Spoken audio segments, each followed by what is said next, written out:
Yup. Just trying to get you guys right.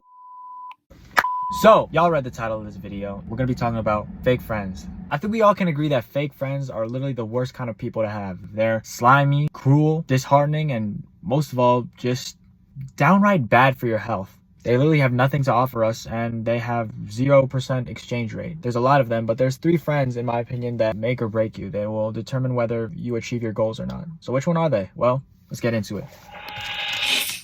Another transition. The first bad friend is the toxic friend. Now, this one friend is very hard to detect. You would really think that they were gonna be your ride or die, but they switched up on you, and now since they switched up on you, they waste your time, and now, what's even worse, they talk behind your back. These ones are undoubtedly very, very bad people. I'm not even gonna hold you. I didn't think I would experience or have to deal with that type of friend, but shoot, I did. You know, my freshman year, as some of you might not know, it was during virtual 2020. During quarantine. We all had to stay in our homes. I was fresh off my 8th grade graduation. It was very, very uncertain. I didn't know what the future was going to hold for me.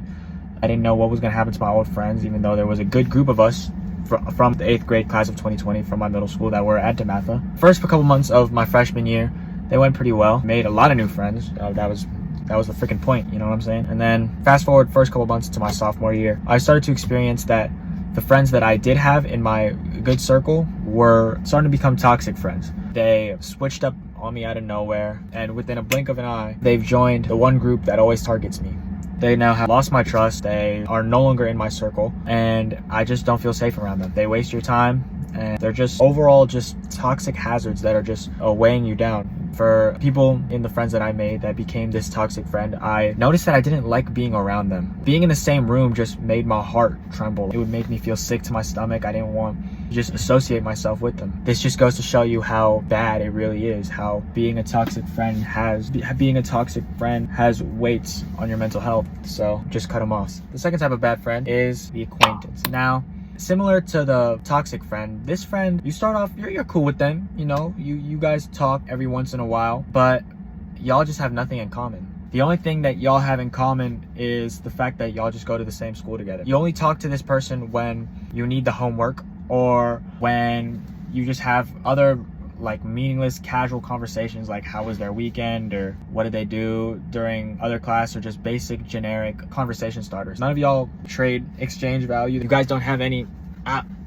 you guys don't have any intellectual conversations that uplift your spirit or uplift your soul. You're pretty much just acquaintances. You know them, but you're not necessarily close with them, if you get what I mean. Now, you might not see how bad this really is. You might be asking yourself, Alton, bro, like, it's not that deep. You know, like, I'd rather have this friend than the toxic friend because they're not gonna be mean to me. Bro, trust me, this one is worse than a toxic friend. Because although this person's not necessarily mean to you, y'all are not gonna have anything valuable in common. Although this person's not necessarily mean to you, like, it's still bad when they have nothing else to say to you. You're basically talking to a brick wall. You're basically talking to a robot. A bunch of one-word answers, conversations that lead to nowhere, a bunch of small talk. And what's worse is that along with the toxic friend, the acquaintance just wastes your time. There's nothing valuable going on between y'all. Y'all just talk about random meaningless stuff that leads to no avail. You feel what I'm saying? So yeah, this friend is pretty bad, and as much as possible, try to limit your access to them. Now, the third and probably the most deadly out of this whole list is the liability. Now, unlike 1 and 2, you actually love this person. I mean, like, y'all are like buddy, arm in arm. Y'all love each other's company. You have so much fun with this friend. Whenever you're around them, it just lifts up your mood. But if anything, this person is just a distraction from what you're really trying to achieve, which is your dreams and aspirations. When you're on your grind and you're on your path of becoming the best person that you can be, that person is not trying to do that. Basically, the liability is just your turn-up buddy. He's only there when you're feeling good. He's only there just to have fun with you, and he or she most likely won't be there in your time of despair. They won't pick you up when you're feeling down. And despite not being mean and having a personality, this person is probably the deadliest one of them all. Friends on this person's the deadliest one out of the whole list, bruh. As I said before, person is a distraction. This person is a barrier from you and your dreams. This is you, right? And your goal and your end goal and your dream is right here. So you're going up, down, up, ups and your downs, and you keep going. Boom. This is the barrier. This is the liability friend that is blocking you from reaching your fullest potential. And the more time you spend with them, the more your dreams go to die. That's just all I'm telling you. So now that I've told you all of this, you might be asking yourself, well, Alton, what do I do, bro?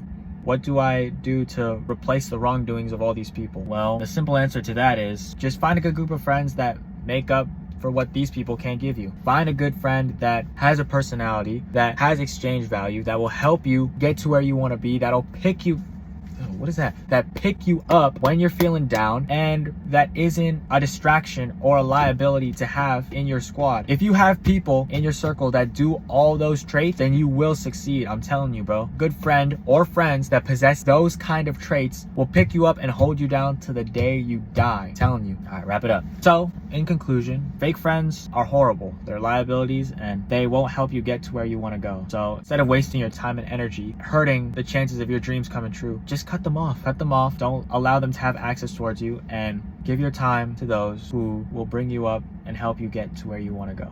Yeah, that's it. Good video.